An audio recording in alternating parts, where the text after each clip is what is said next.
Баршаңызға сәлем достар, қайырлы күн. Сіздермен бірге Айжан. Бүгін сіздерге тауық қанаттарынан KFC-дің жасалу жолын көрсететін боламын. Видеоны соңына дейін қараңыздар.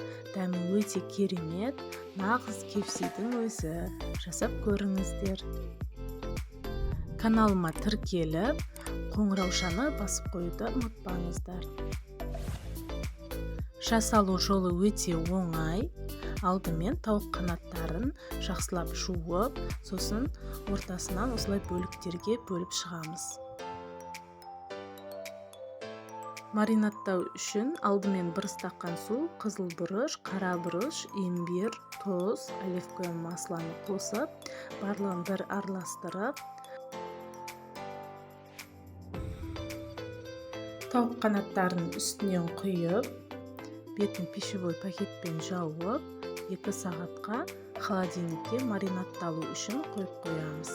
Ал енді панировка жасайтын боламыз. Ол үшін ыңғайлы ыдысқа 200 грамм ұнды салып, үстінен 1 шай қасық тұз, 3 шай қасық паприканы салып, жақсылап араластырып жібереміз. Алдымен тауық қанаттарын ұнға жақсылап араластырып алып, душлаққа саламыз.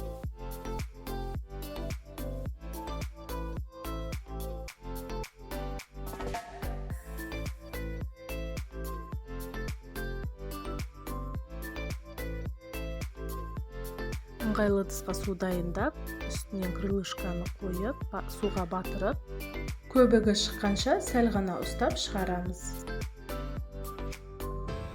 Қайтадан ұнға жақсылап аунатып,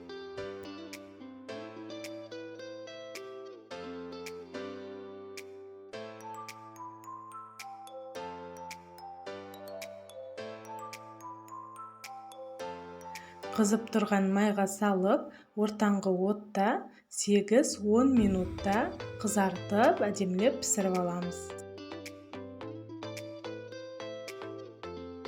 KFC-міз дайын болды, өте дәмді және жасалу жолы оңай. Сіздер де жасап көріңіздер, ас болсын.